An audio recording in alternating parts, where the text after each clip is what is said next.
Welcome back to day 3 of Healing the Abused Inner Child 11 Days program.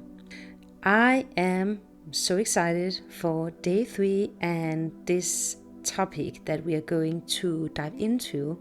The video might be a little longer because I just have so much to say and because it will take some time to explain and really dive into this, because this is something that might hit really deep within us. So the first part of the video is how to detect and identify toxic shame. Toxic shame is something that almost all people growing up in dysfunctional, abusive, narcissistic families will be left with when they become adults. Toxic shame is so underrated and we don't talk about it enough. And this is something that I really want you to understand and to begin exploring within yourself so you can heal it and recover from toxic shame. The second part of this video will focus on connecting with your core emotions that are beneath the toxic shame, which is sadness, frustration, and anger. I chose to focus on these 3 core emotions because they are some of the most suppressed emotions in people growing up in abusive households. I will return to that in the second part of the video. So let's dive into toxic shame. When we carry toxic shame within us, it often shows in our body image, where we are embarrassed by how we look, which can be a result of how our parents or caregivers made fun of us or criticized how we look when growing up. Maybe they gave us a feeling of being the clown in the family and that we were always really clumsy and that we didn't take care of our hygiene, or that we looked disgusting when we were eating, and all that kind of shaming stuff that some abusive caregivers might do to us. So the disturbed body image can also be a result of the fact that we were never allowed to develop a healthy sense of ourselves and develop our own identity, because everything was about the parents and not about us. In worst cases, this can lead to eating disorders, where you either eat too much, eat too less, you throw up, you have a very extreme relationship with sport, where you just have to work out multiple hours every day and you are never good enough, and it's never good enough. You are not sharp enough, you're not lean enough. This can be one of the things to notice when you reflect on where you might experience toxic shame, that you take a look at your body image. Do you love your body? Do you like how you look? Do you like being in your body? Do you like how you carry your body? Do you like how other people look at your body? This can be something interesting to look at. Toxic shame can also show up in how we show our emotions or not show our emotions to other people. Maybe we don't want anyone to see our emotions or share our emotions with others because we might not grow up in a family where it was safe to express our emotions. So when we choose to express our emotions, we often feel a deep shame when sharing that vulnerability with others. Maybe you can recall a memory from your childhood where you were trying to tell your caregivers what you needed, and they made you feel like you were selfish or ego-centered, and that eventually left you with a feeling of shame for having these needs. So toxic shame can also be located in our struggle with setting boundaries, or fear of setting boundaries, because we feel selfish when listening to our needs in a certain situation. And this again can stem from growing up in a family where boundaries didn't exist, and that if we tried to set a boundary, we were punished, or we were told that we were so ego-centered, selfish, careless. In dysfunctional families, the lack of boundaries are so typical. It's so characteristic for dysfunctional families. Because the thing is that the whole dynamic around the family members is that no one are allowed to grow an independent identity and to grow an authentic expression of themselves. They have to take on these roles and be put in these boxes with a label on, and the abusive parent will determine how we should feel, act, and behave and show up in the family. So therefore, when we try to set a boundary, we might be punished, because that kind of like goes against the rules in that family, and it's being seen as something bad to set a boundary, like you're violating the family rules by setting a boundary and saying, no, I don't want to participate in this. I'm just going to sit in my room and watch Netflix, and then you can go do whatever. One of the reasons that boundaries are lacking so much in these abusive families will fall back on the abusive parent who is still acting like a child inside, who never learned to set boundaries within him or herself. So for this parent to experience you setting a boundary will feel like the biggest rejection from you, and they can't have that. And again, this just says so much about that the parent is just in so much need of feeling loved and healing their own shit from their shitty childhood. And so they're projecting that onto you clearly by denying you having any boundaries, because they will feel it like a rejection of them as a parent, as a person, right?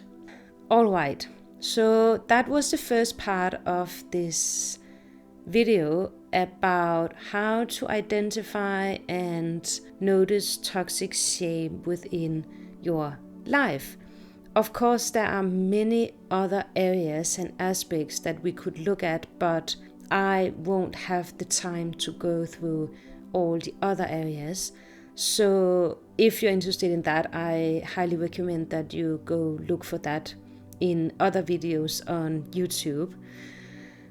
Let's move on to part 2, which is connect with your core emotions, which as I mentioned, is sadness, frustration, and anger, because these 3 core emotions are some of the most suppressed emotions in those of us who grew up in an unstable and dysfunctional household. Maybe you can remember that you got frustrated because of your feelings weren't met by your caregivers, and then you got frustrated because of it, because your needs weren't met, but that resulted in you being punished for expressing your frustrations about not getting your needs met. If this experience happened over and over again growing up, your inner child will eventually learn to completely suppress and hide that feeling inside of you that weren't met, which led to the frustration. Now, instead of being frustrated, you begin to just shut down and become silent, because you want to avoid being punished again and again for expressing your authentic core emotions. So eventually you learn that I am not allowed to express my innermost feelings, because that will lead to suffering. So the next time you have a need for something and you have a feeling that you need this, you want this, instead of expressing it to your caregivers and saying, I have these needs right now, you just silence yourself, which is a trauma response to be mistreated by your caregivers, because eventually we give up. There is a part of us inside that gives up after trying so many times, right? This is why these 3 core emotions, sadness, frustration, and anger, are often hidden within us. They might be very far away when you try to tune into them right now. If you sit just for a second and close your eyes, if you can't feel these emotions, or on contrary, if they feel really, really overwhelming, then you have an unbalanced relationship with them, right? The energy is not balanced of these emotions. Even children who grew up in an idyllic environment can have wounds that originated decades ago. After you have identified a specific area of hurt, then I want you to consider the bigger picture surrounding that event or series of events, because at the core of a lot of the trauma we carry inside lies some form of neglect that stems from early childhood. It can range from a lack of love to a lack of protection and anything in between that. You might have wished you had more resources, more guidance, or more freedom.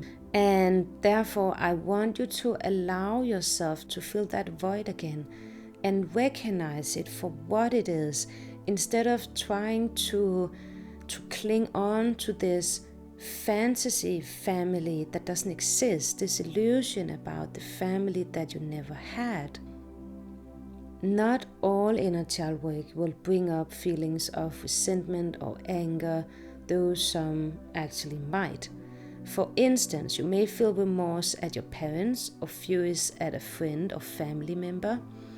So rather than trying to move past those emotions, I want you to go ahead and sit with them instead after listening to this video.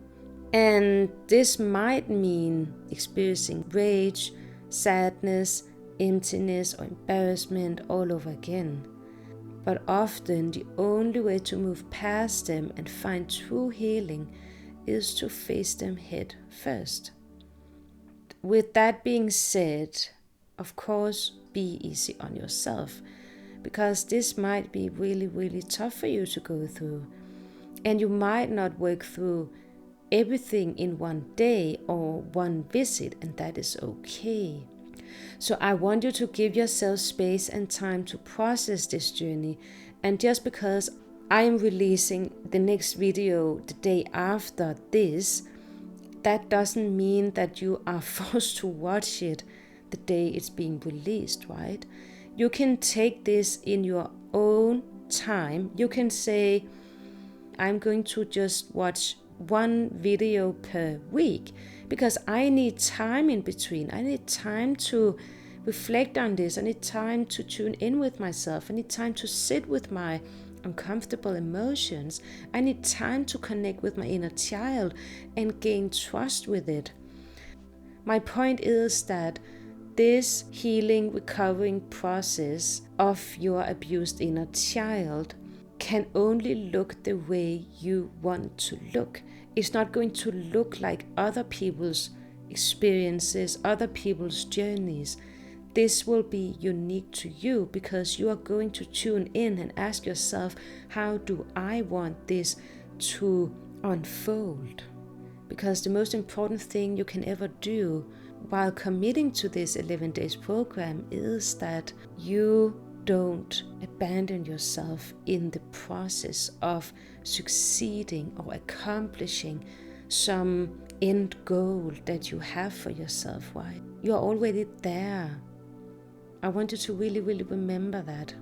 So the homework from today's video is to take some time to reflect on situations in your childhood that made you feel ashamed of yourself, where you were being punished for expressing your emotions or needs, and then write it down and see if you can locate where it actually lives in your body right now, physically.